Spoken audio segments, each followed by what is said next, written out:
তো যারা বলে ইসলাম তরবারির জোরে ছড়িয়েছে, তাদের এইসব কথা বলার কোনো অধিকার নাই, এতে লজ্জা করা উচিত। কারণ শুধু ফার্স্ট ওয়ার্ল্ড ওয়ারেই 3 থেকে 4 কোটি মানুষকে তারা মেরে ফেলেছে। আমরা কি তরবারের জোরে ইসলাম প্রচার করেছি, নাকি আদর্শের জোরে হয়েছে? আদর্শ দেখে, মুসলিমদের চরিত্র দেখে, তাদের চারিত্রিক মাধুর্য দেখে, কোরআন সুন্নাহর প্রামাণ্যতা দেখে লক্ষ লক্ষ মানুষ ইসলাম কবুল করেছে, আলহামদুলিল্লাহ। এখনও করছে, আলহামদুলিল্লাহ। এখন যে সারা বিশ্বে মানুষ মুসলিম হচ্ছে, কোন জায়গায় মুসলিমরা গলার জোরে, তরবারের জোরে ইসলাম প্রচার করছে দেখান দেখি। এখন কি বিশ্বে মানুষ মুসলিম হচ্ছে না? হচ্ছে কি না? পশ্চিমা সভ্যতার মানুষরা মুসলিম হচ্ছে না? এখন কি আমরা যুদ্ধ করছি? তরবারি দিয়ে ওদেরকে ধরে রেখেছি, এই ইসলাম কবুল কর, এটা বলেছে? প্রিয় ভাইরা, যেটা বলতে চাচ্ছিলাম, ফেরেশতারা বলেছেন রক্তপাত ঘটাবে আর ফাসাদ সৃষ্টি করবে। তারা কি সঠিক না ভুল? ফেরেশতারা সঠিক না ভুল? সঠিক। তারা কি গায়েব জানতেন? উত্তর না।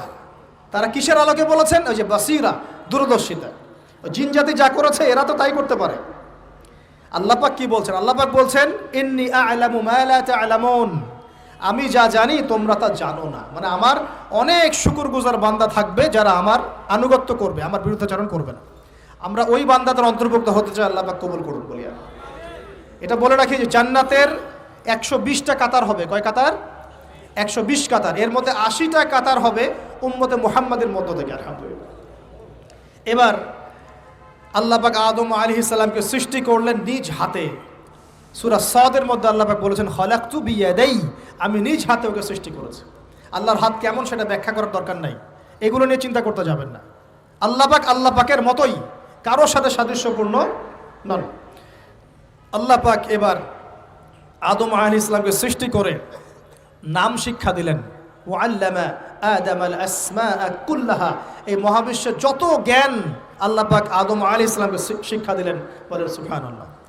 এখান থেকে দলিল পেলাম আমাদের পিতা বানর থেকে হয় নাই, আমাদের পিতাকে আল্লাহ পাক সৃষ্টি করেছে। আমাদের পিতাকে কে সৃষ্টি করেছেন? আল্লাহ রাব্বুল আলামিন। তাও আবার নিজ হাতে, মানে কি? ভালোবাসা দিয়ে, ভালোবেসে, মহব্বতের সাথে। এই খলাকতু বিয়াদাই, আমি নিজ হাতে সৃষ্টি করেছি, এই কথা মানুষ ছাড়া, আদম আলাইহিস সালাম ছাড়া অন্য কারোর জন্য আল্লাহ পাক বলেন নাই। অন্য সবার জন্য আল্লাহ পাক বলেছেন ইযা আরাদা শাইআন আইয়াকুল লাহু কুন ফায়াকুন। যখন আল্লাহ পাক কিছু করতে চান খালি বলেন কুন, হও, ফায়াকুন, হয়ে যায়। ওখানে আল্লাহ পাক বলেন নাই সাগর সৃষ্টি করেছে হাত দিয়ে, এই গ্রহ নক্ষত্র সৃষ্টি করেছে আমার হাত দিয়ে। আল্লাহ পাক এমনটা বলেন নাই। আদম আলাইহিস সালামকে আল্লাহ পাক কত মহব্বত করেন, আল্লাহ পাক বলছেন যে আমি তাকে আমার নিজ হাতে সৃষ্টি করেছি।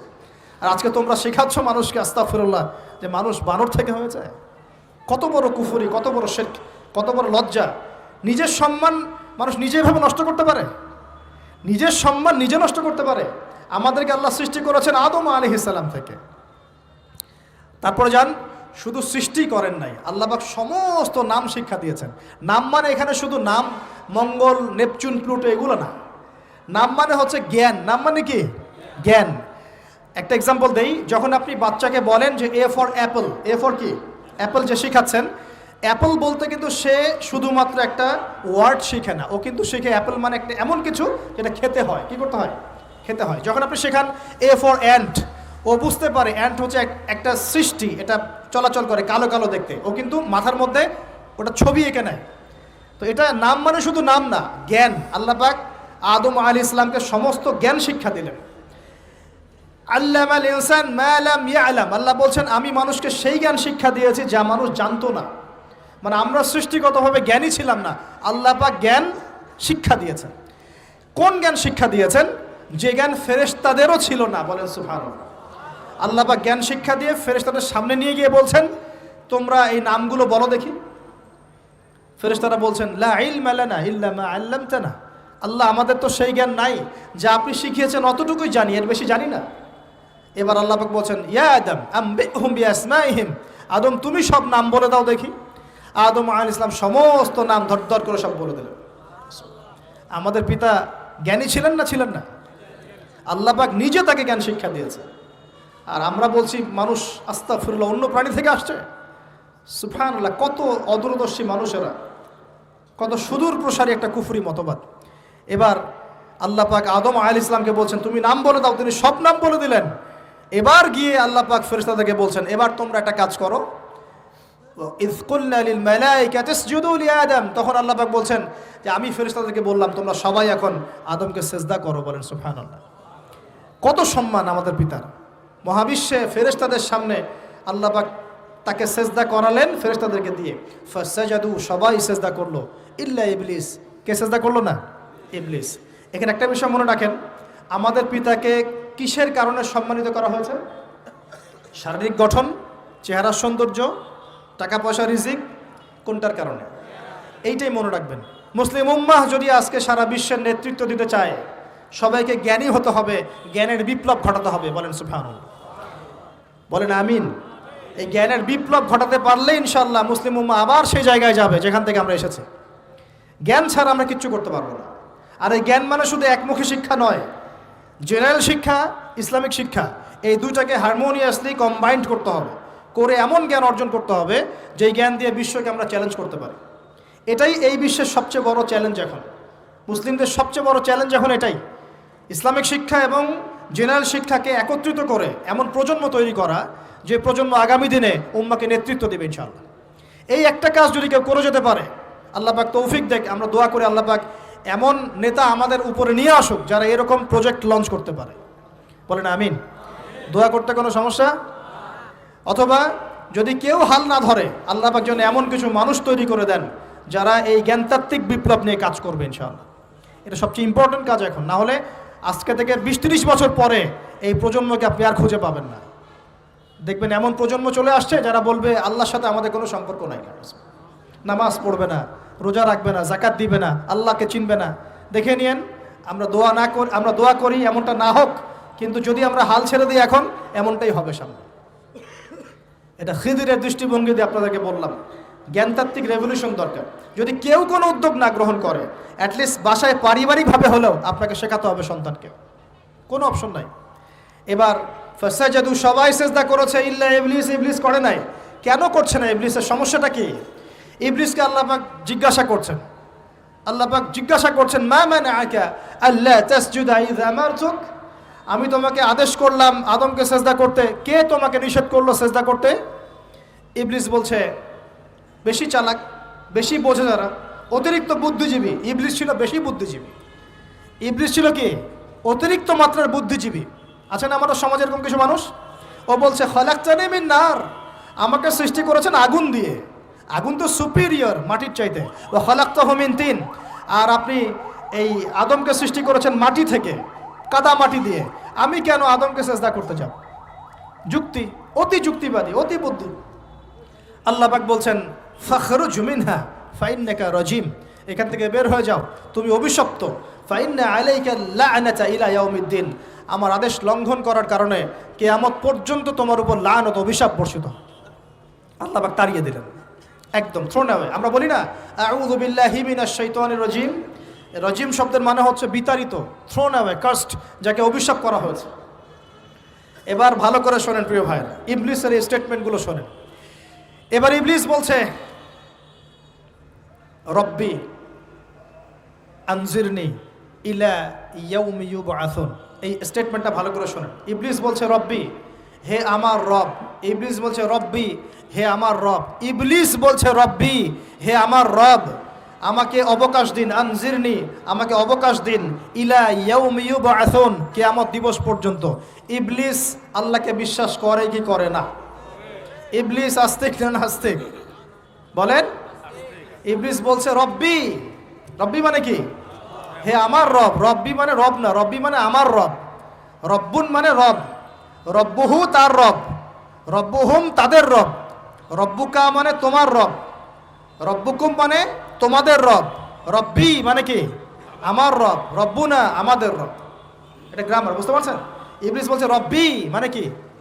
হে আমার রব, আনজিরনি, আমাকে অবকাশ দিন, ইলা ইয়াউমি ইউবআসুন, কিয়ামত দিবস পর্যন্ত। ইবলিস আস্তিক না নাস্তিক? তাহলে এখন বলেন তো, আমরা যারা দুনিয়াতে আল্লাহকে অস্বীকার করছি তারা ইবলিসের চেয়ে বড় না ছোট? দলিল দিলাম তো, নাকি এমনি এমনি বললাম?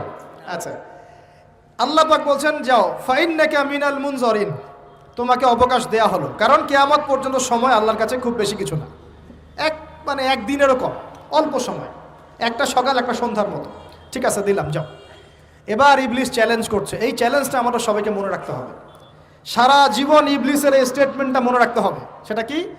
ইবলিস বলছে ফাবিমা আগওয়াইতানি, সূরা আরাফ পড়ে দেখবেন। ইবলিস বলছে ফাবিমা আগওয়াইতানি, আপনি যে আদমের কারণে আমাকে আজকে বের করে দিলেন জান্নাত থেকে, লাআকুদান্না লাহুম সিরাতাকাল মুস্তাকিম, আমি সেই আদমের সরল পথে ওত পেতে বসে থাকবো, চুপটি ঘাপটি মেরে বসে থাকবো, ঘাপটি মেরে ওর জন্য বসে থাকবো। আর সুম্মা লাতিয়ান্না মিন বাইনি আইদিহিম, আমি অবশ্যই তার সামন থেকে আসবো। সুম্মা লাতিয়ান্নাহুম মিন বাইনি আইদিহিম, আমি আদম সন্তানদের সামন থেকে আসবো, সামন থেকে মানে সরাসরি ওয়াসওয়াসা দিব। ওয়া মিন খালফিহিম, পেছন থেকে আসবো মানে পিছন থেকে ওয়াসওয়াসা দিব। ওয়া আন আইমানিহিম, ডান দিক থেকে ওয়াসওয়াসা দিব। ওয়া আন শামাইলিহিম, বাম দিক থেকে আসবো। ওয়ালা তাজিদু আকসারাহুম শাকিরিন, আপনি বেশিরভাগ আদম সন্তানকে শুকরগুজার পাবেন না। ইবলিস ঠিক বলেছে না ভুল বলেছে? বেশিরভাগ মানুষ নামাজ পড়ে না, বেশিরভাগ মানুষ সুদ খায় কি খায় না, বেশিরভাগ মেয়ে এখন বেপরদায় চলে কি চলে না, বেশিরভাগ মানুষ এখন অন্যায় করে কি করে না, বেশিরভাগ মানুষই আল্লাহ থেকে দূরে চলে। ইবলিস কিন্তু ঠিকই বলেছে, ঠিক বলে নাই? আচ্ছা, আল্লাহ পাক বলছেন ঠিক আছে যাও, তোমার চ্যালেঞ্জ তোমার জায়গায়, তবে আমার বান্দারা যদি সারা জীবনও অন্যায় করার পরে একবার, যদি খালি একটাবার মন থেকে তাওবাতান নাসুহা মানে প্রকৃত তওবা করে, খালেস তওবা করে, আল্লাহর কাছে ফিরে আসে, বলে আস্তাগফিরুল্লাহ, আল্লাহ আমাকে মাফ করে দাও, রব্বিগফির ওয়ারহাম, আল্লাহ মাফ করো, ক্ষমা করো, আস্তাগফিরুল্লাহাল্লাযী লা ইলাহা ইল্লা হুয়াল হাইয়ুল কাইয়ুম ওয়া আতুবু ইলাইহি, বা আমার কাছে একটাবার যদি মাফ চায়, ক্ষমা চায়, তার সারা জীবনের গুনাহ আমি মাফ করে দেব ইনশাআল্লাহ। আর কি চাই? ওই যে বললাম না, আমাদেরকে ভালোবেসে আল্লাহ সৃষ্টি করেছেন। এবার ইবলিস চলে গেল, আর আদম আলাইহিস সালামের পাজর থেকে আল্লাহ পাক সৃষ্টি করলেন হাওয়া আলাইহিস সালাম। বলে সুবহানাল্লাহ। কারণ সঙ্গিনী ছাড়া আমরা চলতে পারবো না। পারবো? যারা চিরকুমার সঙ্গে নাম লেখাচ্ছ, এগুলো থেকে বের হয়ে আস। এখন চিরকুমার থাকার টেন্ডেন্সি মানুষের, চিরকুমার থাকতে হবে কেন? সঙ্গীর দরকার আছে কি নাই? আছে। একা একা লাগে, মানুষ একা একা চলতে পারে না। ইব্রাহিম আলাইহিস সালাম একা চলে আসছেন, তার সাথে সারা আলাইহিস সালাম ছিলেন। আমাদের নবীজি যখন একা, তার সাথে খাদিজা রাদিয়াল্লাহু আনহা ছিলেন। ঠিক আছে? ঠিক একইভাবে আদম আলাইহিস সালাম একা একা জান্নাতে, আল্লাহ পাক তার পাঁজর থেকে সৃষ্টি করলেন কাকে? হাওয়া আলাইহিস সালাম। বলে রাখি, হাওয়া আলাইহিস সালাম ছিলেন পৃথিবীর সবচেয়ে সুন্দরী নারীদের একজন। দুজন নারীকে সবচেয়ে সুন্দরী বলা হয়। কয়জন? একজন হাওয়া আলাইহিস সালাম, আর একজন ইব্রাহিম আলাইহিস সালামের স্ত্রী সারা আলাইহিস সালাম। মনে থাকবে? এখানে মনে রাখবেন, নিজে যদি পবিত্র থাকেন, নিজের চরিত্রকে পবিত্র রাখেন, ইনশাআল্লাহ আপনি সব দিক থেকে ভালো একজন মেয়ে পাবেন ইনশাআল্লাহ। নিজের চরিত্র ঠিক থাকবে না, জেনা করবেন, 10 ঘাটের পানি খেয়ে আসবেন, দেখবেন যাকে বিয়ে করেছেন ও 15 ঘাটের পানি খেয়ে আসছে। সতর্ক থাকবেন, আল্লাহ পাক হেফাজত করুন বলি আমিন। এবার তারা দুজন জান্নাতে থাকতে লাগলেন। আল্লাহ পাক বলছেন, একটু মনোযোগ দেন, আল্লাহ বলছেন যে তোমরা দুজন জান্নাতে থাকো। ফাকুলা মিনহা রাগাদান হাইসু শি'তুমা, জান্নাতে যা ইচ্ছা তোমরা খাও, কোনো সমস্যা নেই, থাকো খাও। ওয়ালা তাকরাবা হাদিহি শাজারা, কিন্তু একটা আদেশ করছি তোমাদেরকে, এই যে গাছটা দেখছো, এই গাছের কাছেও যাবে না। শব্দগুলো বোঝার চেষ্টা করো। আল্লাহ পাক বলছেন না যে গাছের ফল খাবে না, আল্লাহ পাক বলছেন গাছের কাছেও যাবে না। ঠিক যেমন আল্লাহ বলছেন ওয়ালা তাকরাবু আমওয়ালাল ইয়াতীম, এতিমের মালের কাছেও যাবে না। আল্লাহ বলছেন না এতিমের মাল খেও না। আল্লাহ বলছেন ওয়ালা তাকরাবু জিনা, জেনার কাছেও যেও না। আল্লাহ কিন্তু বলছেন না জেনা করো না। ঠিক একই ভাষায় আল্লাহ পাক বলছেন ওয়ালা তাকরাবা হাদিহি শাজারা, তোমরা দুজন এই গাছের কাছেও যাবে না। That's all. আর কোনো সমস্যা নাই, জান্নাতে থাকো। এবার তারা জান্নাতে থাকতে লাগলেন। থাকতে থাকতে এক পর্যায়ে ইবলিস ওয়াসওয়াসা দেওয়া শুরু করলো। কি ওয়াসওয়াসা দিল যে আমাদের পিতামাতা সেখানে চলে গেলেন? ভাবার বিষয় তো নাকি? কি এমন বলল ইবলিস যে তা আমাদের পিতামাতা রিসিভড হয়ে গেলেন? এই কথাটা আছে সূরা তহায়। কোন সূরা? সূরা তহা পড়ে দেখবেন। আল্লাহ পাক বলছেন, ইবলিস আমাদের পিতাকে বোঝাচ্ছে, বলছে ইয়া আদম, হে আদম, হাল আদুল্লুকা, আমি কি তোমাকে জানিয়ে দিব, খবর দিব, আলা শাজারাতিল খুলদি ওয়া মুলকিন লা ইয়াবলা, এমন একটা গাছের কথা কি জানিয়ে দিব যেই গাছের কাছে গেলে বা তার ফল খেলে তুমি দুটো জিনিস পাবে, চিরস্থায়িত্ব পাবে, কোনোদিন মরবে না, আর বিশাল ক্ষমতার মালিক হবে। অন্য আয়াতে আসছে যে তোমরা ফেরেশতা হয়ে যাবে। এই দুটো কথা। তাহলে কি প্রলোভন দিল? চিরস্থায়িত্বের প্রলোভন এবং কি অমরত্বের প্রলোভন, অমরত্ব এবং ক্ষমতা। একটু মনোযোগ দেন, এই দুনিয়াতে যারা আল্লাহর পথ থেকে বিচ্যুত হয়ে গেছে বেশিরভাগ এই দুইটার ফাঁদে পড়েছে, হয় ক্ষমতার ফাঁদে, না হলে দুনিয়ার এই যে মোহ, অমরত্ব, দুনিয়ার জীবন নিয়ে পড়ে থাকা, এই দুনিয়ার প্রেমেই মানুষ নিজের পথ হারিয়ে ফেলেছে। এই দুটোই হয়েছে। এক পর্যায়ে পিতা মাতা চলে গেলেন, ফল খেয়ে ফেললেন, যদিও বা ফল খাওয়ার কথাটা কোরআনে নাই, কোরআনে আছে তারা গাছের কাছে চলে গেলেন। কি হলো গাছের কাছে যাওয়ার পরে? ফালাম্মা যাকাশ শাজারা, ফালাম্মা যাকাশ শাজারা, আল্লাহ পাক বলছেন যখন তারা গাছের কাছে চলে গেলেন। ভাই লক্ষ্য করেন, যখন তারা গাছের কাছে চলে গেলেন, প্রথম যে ঘটনা ঘটলো, বাদাত লাহুমা সাওআতুহুমা, তাদের যে কাপড় ছিল জান্নাতের কাপড়, গায়ে কাপড়টা ধাপাস করে খুলে পড়ে গেল। এখানে যদি আপনার কাপড়টা খুলে যায় কেমন লাগবে? বা কেউ যদি জোর করে কাপড় আপনার খুলে ফেলে কেমন লাগবে? কেউ যদি 10 জন জোর করে ধরে আপনার কাপড় খুলে দেয় কেমন লাগবে? আপনি নিজের জীবনের চাইতে বেশি কাপড়টা ধরে রাখার দিকে মনোযোগী হবেন না? আমাদের পিতা মাতাকে শয়তান জান্নাতে ফেরেশতাদের সামনে নগ্ন করে দিল, কাপড় খুলে পড়ে গেল। তার মানে জান্নাতে আমাদের পিতা মাতাকে নগ্ন করেছে কে? ইবলিস। তাহলে দুনিয়াতে যারা এখন আমাদের গা থেকে কাপড় খুলতে চায়, বেপর্দায় চলতে চায়, পর্দাকে কুপ্রথা বলে, কুসংস্কার বলে, যারা বলে যে অশ্লীলতার বিপ্লব ঘটুক, পোশাকের কোনো বাধা ধরা নিয়ম